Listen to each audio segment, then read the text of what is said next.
Bienvenidos a un nuevo capítulo del Negocio del Barrio, un espacio de conversación en el que abordamos temas de interés común para el desarrollo del debate en la opinión pública. Como lo hemos podido ver en los últimos capítulos y además analizar, esta pandemia ha afectado gravemente a varios sectores de la economía de nuestro país.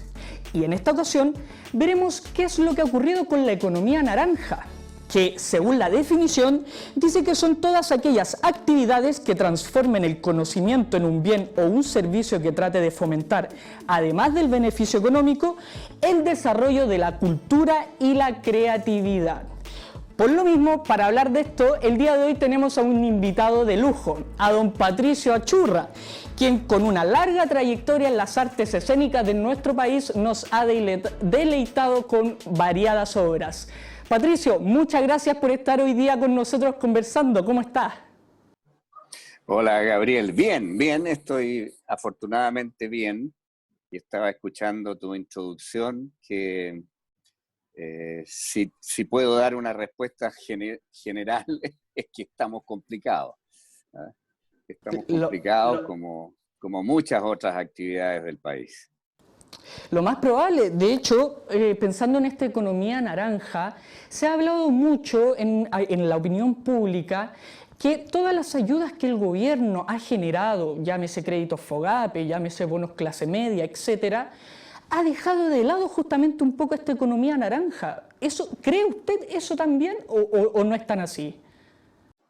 No, es absolutamente así como tú lo dices, digamos. No conozco a nadie de mi profesión, de mi gremio, que haya tenido alguna ayuda, partiendo por el Ministerio de las Artes, las Culturas y el Patrimonio. Es decir, cero ayuda por ese lado y poco diálogo también, o sea, no hay una intención de búsqueda de apoyo al sector.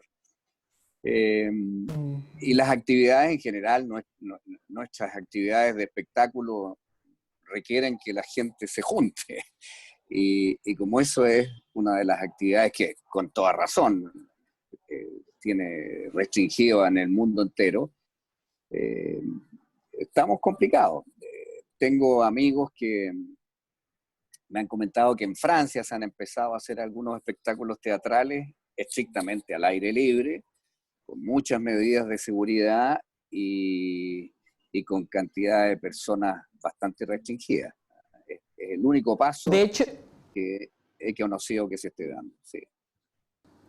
De hecho, en específico, el Teatro San Ginés ha tenido que seguir realizando obras, pero las ha comenzado a comercializar por su página web, para que sea tipo streaming.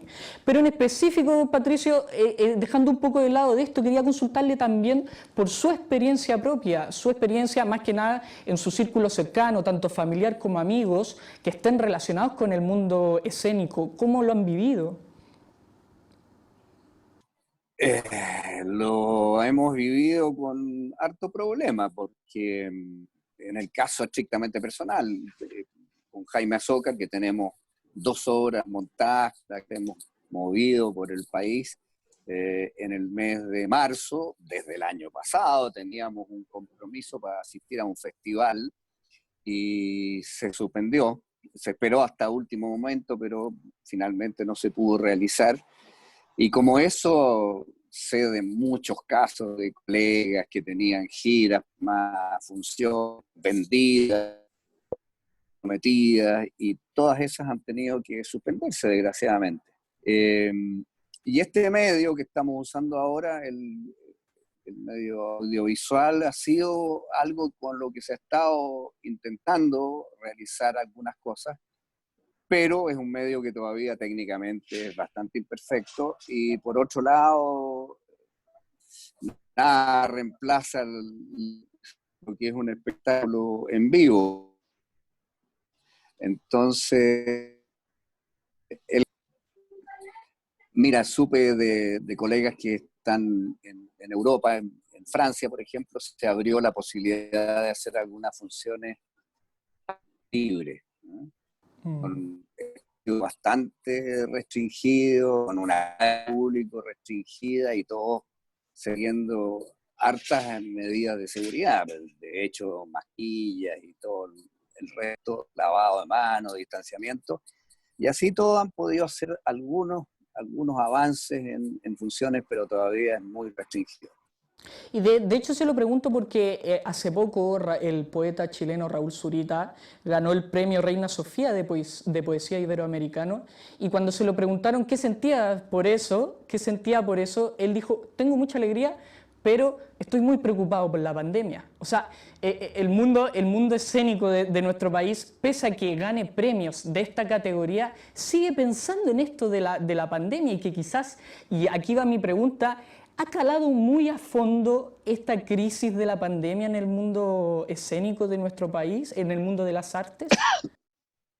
Por supuesto que sí, porque aparte de los casos personales, que me imagino que hay muchísimos de gente que vive de su trabajo y bastante al día, pues, de su trabajo, tiene que estar con muchísimos problemas y pasan ya varios meses en que no han tenido ingresos producto de su trabajo. Y las ayudas del gobierno jamás se han enfocado hacia nuestro sector. Entonces, yo sé que hay mucha dificultad de mucha gente en nuestro medio, en nuestro gremio especialmente. Sé que las otras artes también, es decir, imagínate la gente de la danza, de la música, también han tenido restricciones muy grandes. Y yo creo que la incertidumbre que tenemos nosotros como chilenos es la que se repite en el resto del mundo. Mientras no exista de verdad una vacuna que sea probadamente eficiente y que la tengamos puesta a todos los habitantes del planeta, yo creo que mientras no ocurra eso, vamos a seguir viviendo situaciones muy difíciles. Hay un hito que marcó, por lo menos en el siglo XXI, a nuestro país, que fue el estallido social del pasado 18 de octubre, en el que muchos especialistas en la materia, periodistas, politólogos, se dieron cuenta que el mundo de las artes fue ocupado quizás un poco como un arma de resistencia frente a todo lo que estaba ocurriendo. ¿Usted cree también en lo mismo? Mira, el arte, salvo algunas excepciones, el arte nunca ha sido dócil. El arte siempre ha sido rebelde y crítico, y por lo tanto es natural que en el mundo del arte haya simpatía por el movimiento del 18 de octubre, y que las aspiraciones que están detrás de eso, de construir un país más justo, más decente, un país donde haya respeto mutuo, no el respeto de las buenas costumbres, el respeto de no dejar que exista pobreza miserable, donde la gente se muera por falta de atención en salud, en alimentación, en cuidados básicos, ¿no? Yo creo que en ese sentido hay una moral que está distorsionada, oculta por sociedades, son injustas. Y el arte toma conciencia de todo eso y lo pone como parte de su acción. Claro, y se lo menciona también porque se vio muchas veces como cantautores como Nano Stern, Mon Laferte, Ana Tijoux crearon canciones justamente rememorando y mostrando al mundo lo que estaba ocurriendo en el país, junto con obras escénicas que se hicieron en las calles y diversas puestas en escenas. Pero también... Como la de las tesis, por ejemplo. Por ejemplo, que las tesis llegó hasta las actrices de Hollywood a ser conocidas. Pero le quería consultar, hay un factor que muchas veces se le atribuía a todo este estallido creativo, que era el de la violencia, en el que toda la violencia que hubo en las calles en nuestro país, que eso es prácticamente un hecho, quizás se le atribuye un poco a todos estos actos que habían. ¿Usted qué opina un poco sobre todo lo que ocurrió y la comparación que se hace con estos dos factores? Mira, el arte nunca es violento.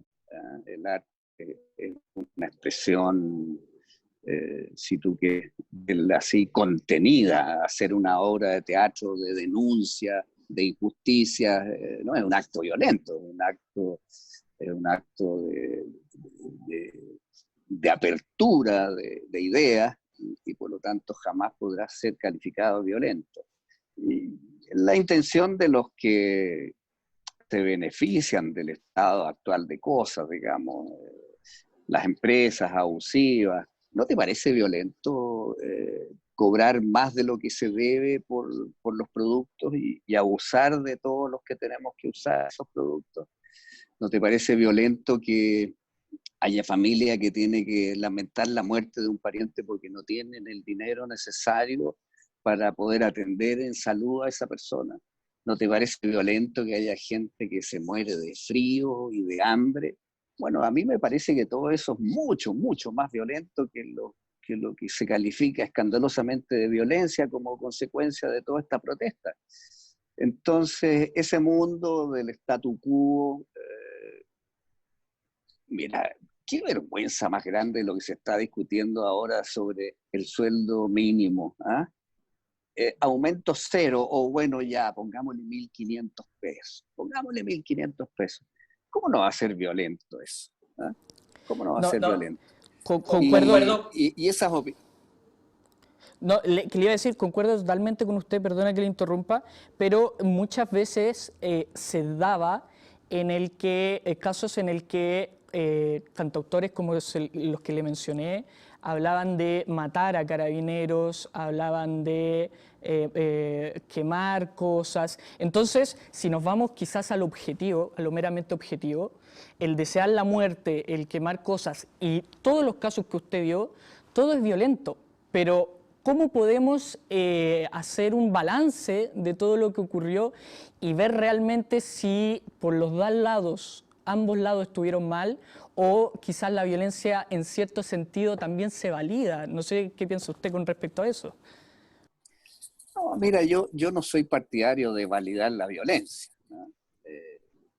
Lamentablemente, una institución que debería actuar con mucho tino como Carabineros ha validado la violencia, la validaron durante todo el comienzo del estallido, ahí están los estragos de tanta gente mutilada, ciega, eh, y esa violencia yo creo que, espero que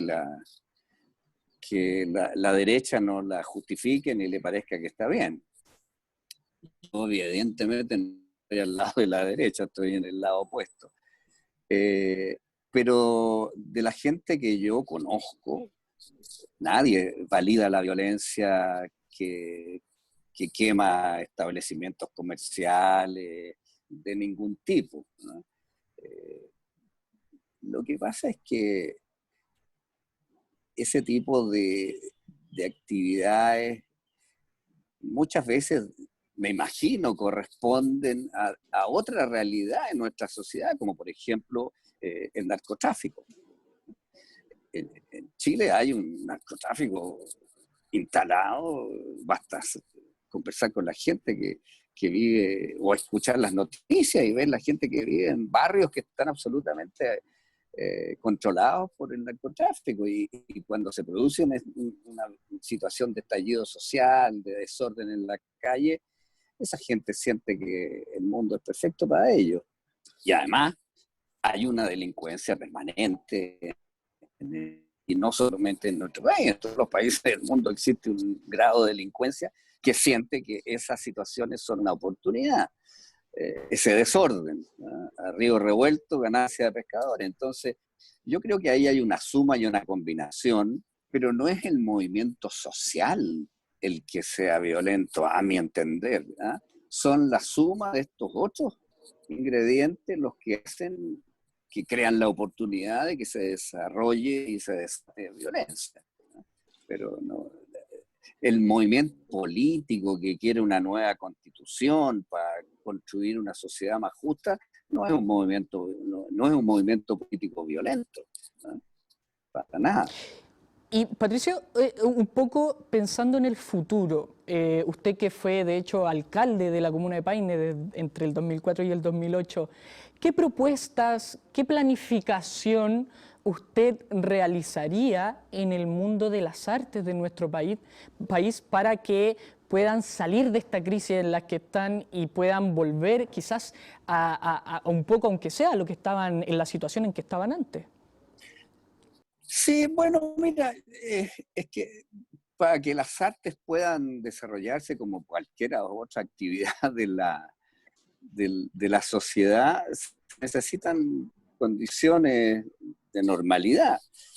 Y la normalidad con la que sueño yo y yo estoy seguro que la mayor parte de los habitantes de nuestro país es una normalidad donde haya cosas que cambian, sin duda. Y eso es la promesa de la construcción de una nueva constitución que no permita las injusticias de las que hemos estado hablando, digamos. Entonces la sanción tiene que ser a partir de la justicia, que la justicia del país tenga la capacidad de hacer la sanción que corresponde. Eso es algo importantísimo. Otra cosa es relacionada con la salud. Esta pandemia que estamos sufriendo ha mostrado la pobreza de nuestro sistema de salud público, ¿no? Y la injusticia, digamos, del sistema. Quienes tienen recursos pueden acudir y tener una salud digna y a la altura de las necesidades, y en cambio la gente que tiene que recurrir y no tiene otra posibilidad que ir al hospital público, tiene esperas terribles. Vimos en los momentos más álgidos de la pandemia gente que no era atendida o que la atendían arriba de la ambulancia. En fin, todos sabemos de qué estamos hablando, es decir, es absolutamente injusto e indigno. Y también una educación que deje de lado el lucro y que se dedique a hacer lo que tiene que hacer la educación, que valga la redundancia, que es educar con dignidad, con profundidad, con respeto. Esa sociedad tan básica es la que queremos construir con una nueva constitución, y la constitución actual no lo permite porque no reconoce como derechos ni la salud ni la educación. Pero Patricio, te quería hacer una última pregunta, ya que nos quedan 5 minutos de programa. ¿Crees tú que finalmente una nueva constitución va a poder mejorar y solucionar todas las peticiones que la gente salió a buscar a las calles? Y se los pregunto también, sobre todo pensando en el mundo escénico de esta economía naranja que le mencionaba en un principio. Bueno, mira, todos sabemos que una constitución no es una varita mágica.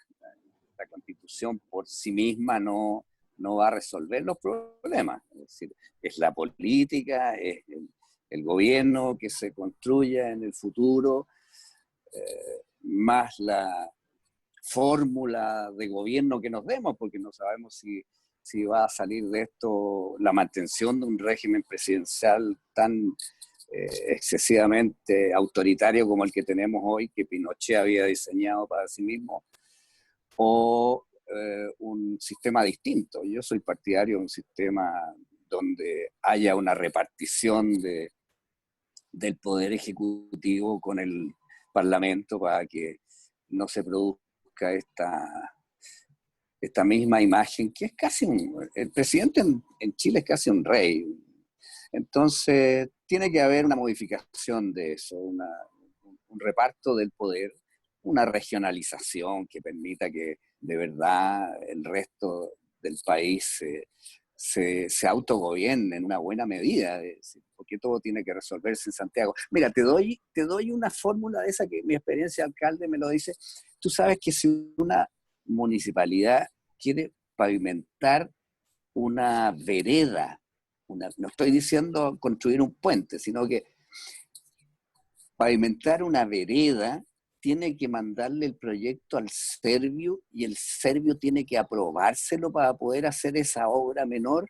¿Ah? Así de centralista está pensado todo el sistema. Entonces, de verdad, cuestiones que caen en el absurdo, ¿no? Como esa que te estoy diciendo. Entonces, tiene que haber una descentralización, soltar el poder central, y eso va a permitir que se desarrollen muchas potencialidades que están inhibidas en todas partes del país, ¿no?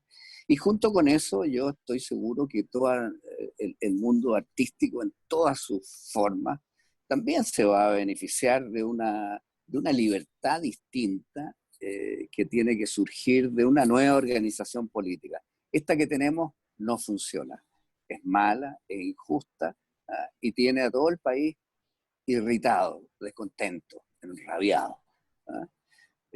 Por lo tanto, creo que la válvula de alivio de esta presión social que tenemos es crear reglas del juego nuevas que permitan construir una sociedad mucho más igualitaria, más equilibrada, que la gente sienta que no lo están estrujando, sino que es parte de un todo. Yo creo que todos los chilenos queremos ser parte de un país del que nos sintamos orgullosos. Patricio, quiero darte las gracias por haber participado de este nuevo capítulo del Negocio del Barrio, pero antes de terminar quisiera darte un breve momento para que pudieras dejarle un mensaje a todos tus colegas del mundo de la arte, del mundo del teatro, también de las teleseries, para que les puedas dar un mensaje a ellos, sobre todo pensando en este momento de crisis por el que estamos pasando. Mira, voy a recordar un momento cuando se iba a hacer el plebiscito del 88, se hizo una cadena humana que rodeó todo Santiago por el anillo Vespucio. Una cadena gigante de miles de personas que nos tomábamos de la mano y sabíamos que estábamos dando la vuelta a todo Santiago. Y ese acto me pareció tan maravilloso que llevé a mi hijo, a Ignacio. Y un periodista que me vio ahí formando esta cadena gigante, se me acercó y me dijo: oiga, ¿y usted por qué está aquí? Y le dije: porque quiero que mi hijo, que está aquí a mi lado, que tenía 4 o 5 años, conozca la democracia. Todavía no la teníamos porque era el año 88. Y hoy en día quiero que mis nietas y mi nieto conozcan una verdadera democracia, porque esta que hemos tenido yo creo que es una democracia fallida. Por lo tanto, espero que la nueva generación sí conozca una verdadera democracia y junto con eso sienta que vive en un país justo y solidario, ¿no? Y eso sin duda que va a influir en toda la actividad del país, en ello incluido también los artistas de todas las actividades. Así que ese es un sueño que ojalá se pueda cumplir. Con este mensaje concluimos un nuevo capítulo del Negocio del Barrio. Muchas gracias por vernos y los animamos a que compartan, debatan y opinen sobre todo esto que hemos hablado del día de hoy. Nos vemos, hasta luego.